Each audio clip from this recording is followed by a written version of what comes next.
At the last of 6:36 on a Saturday, at the last poem, I sort of got bored and started. I think I was quite dissatisfied with the Rilke.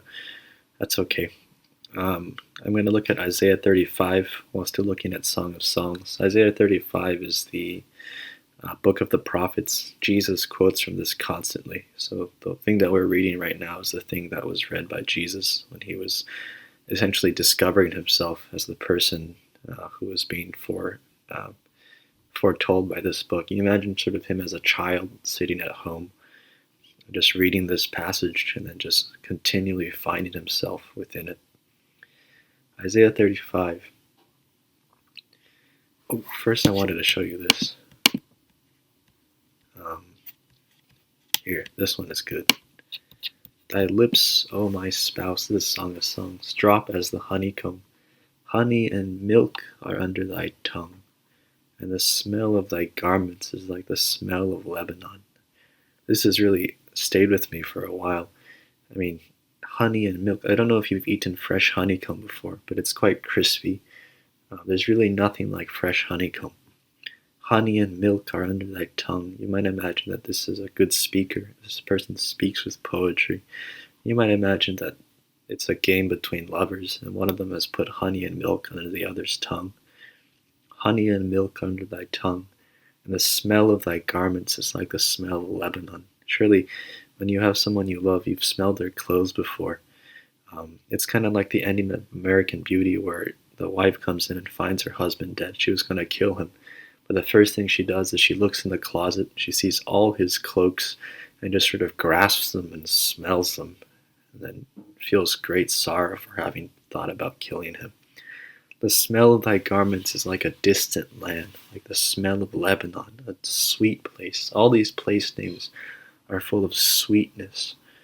A garden enclosed is my sister, my spouse, a spring shut up, a fountain sealed. A spring shut up, a fountain sealed. Thy plants are as an orchard of pomegranates with pleasant fruits, camphire and spikenard and saffron, calamus and cinnamon, with all trees of frankincense. All these things have to be smelled in order to understand this poem. The Song of Songs is the great poem of smells. It's impossible to understand it if you haven't gone and smelled calamus. Calamus is one of the another. I don't know what this is, but I know that Walt Whitman uses this word a lot. Anyway, I'm going to go back to what I was looking at. Isaiah 35. The wilderness and the solitary place shall be glad for them. Glad for the people of Israel who are wandering in wilderness without home, and in the solitary place.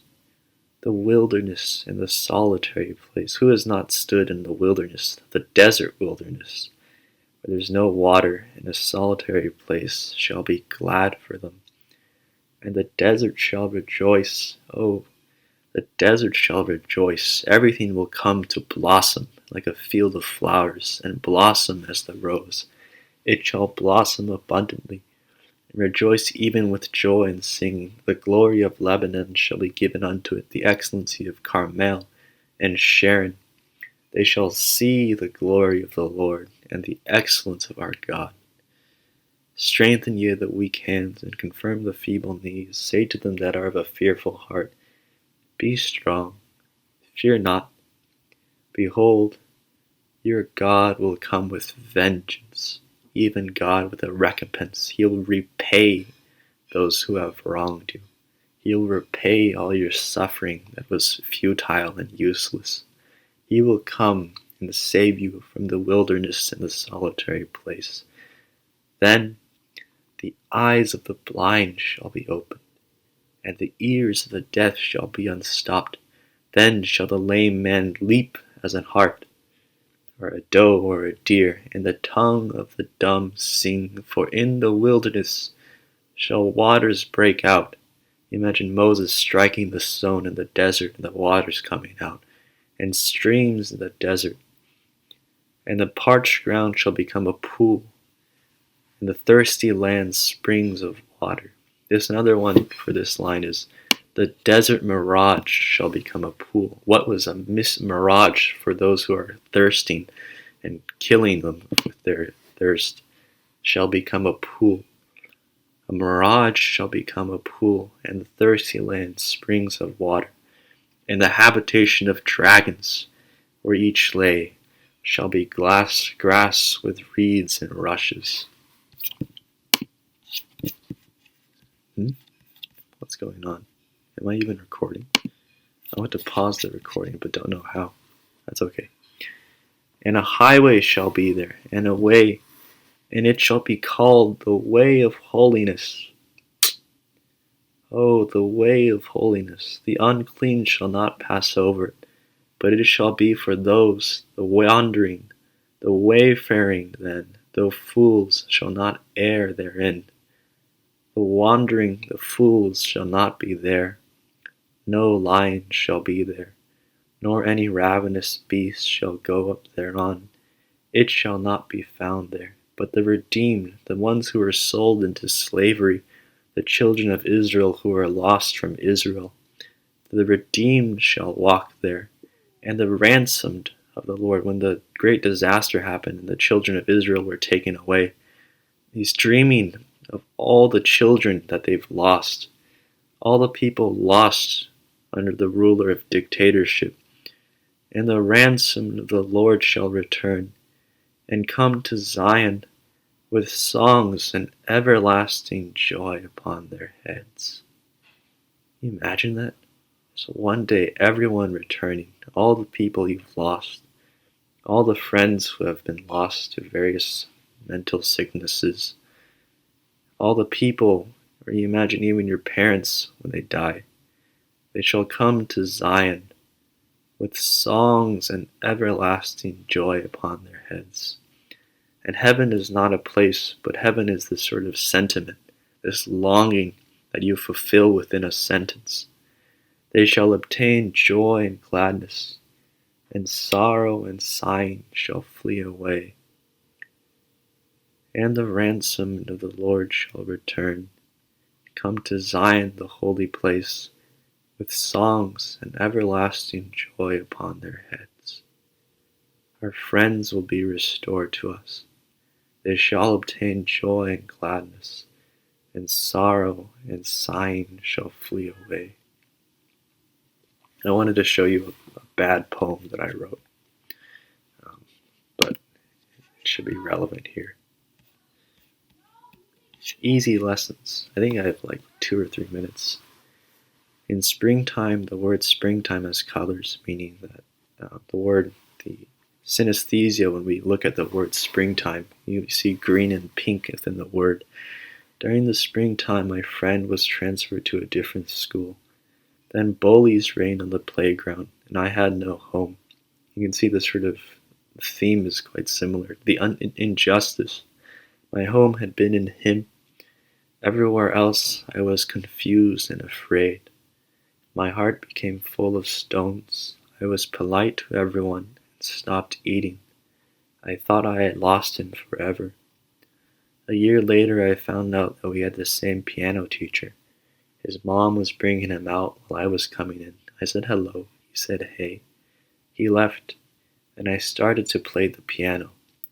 My heart wasn't in it, for I did not understand the brutality of my pain till I saw him again.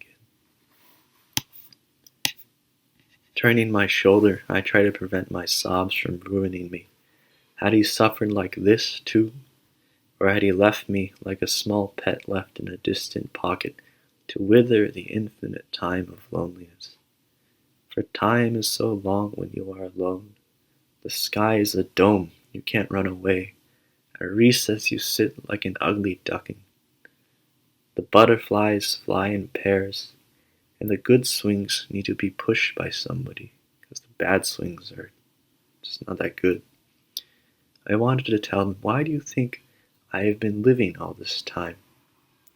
The next class, our parents arranged a play date for us. We sat in his house's sandbox and didn't say anything to each other, digging in the sand side by side. I wanted to say to him, when you were gone, I felt like no one needed me. People like me, we don't mean anything until someone says kind words to us. For home is hard, and school is so cruel, and every day is another test, and a quiz is a reprieve from our thoughts. We don't mean anything until people lend us meaning. Then the springtime signifies, and our eyes full of color, the roses and white weeping flowers. It turns out that his house is just down the block. We'll be able to play in the sand in the future, too. Oh, my suffering one. The future is made of more future, and in it the people come back to us. For my one, the meaning of life is fulfillment. When we grow old, let's build a school. You might see here, and the ransomed of the Lord shall return. Our friends will be restored to us. They shall obtain joy and gladness, and sorrow and sighing shall flee away. For my one, the meaning of life is fulfillment. Let us build a way to holiness. When we grow old, let's build a school where no one suffers. Let's see. I'll just read the ending here. Where I stop the poem, it's to leave room for you to grow up. The sandbox makes place for a tree. For a child will read this, and you will be in a classroom about poetry, in a school. Friends will be found, and your loneliness is not forever. For home is hard, and school is cruel as Sheol. The lessons the world teaches are bitter, but this lesson isn't hard and is easy to learn. Small desires are fulfilled. Our friends are restored to us. She who learns my lesson, let her show off. Let her walk by windows without a thought of jumping. Anyway, that's that poem. I think I'll show you one last thing. I don't know what I want to show you. Never mind, I'll just stop.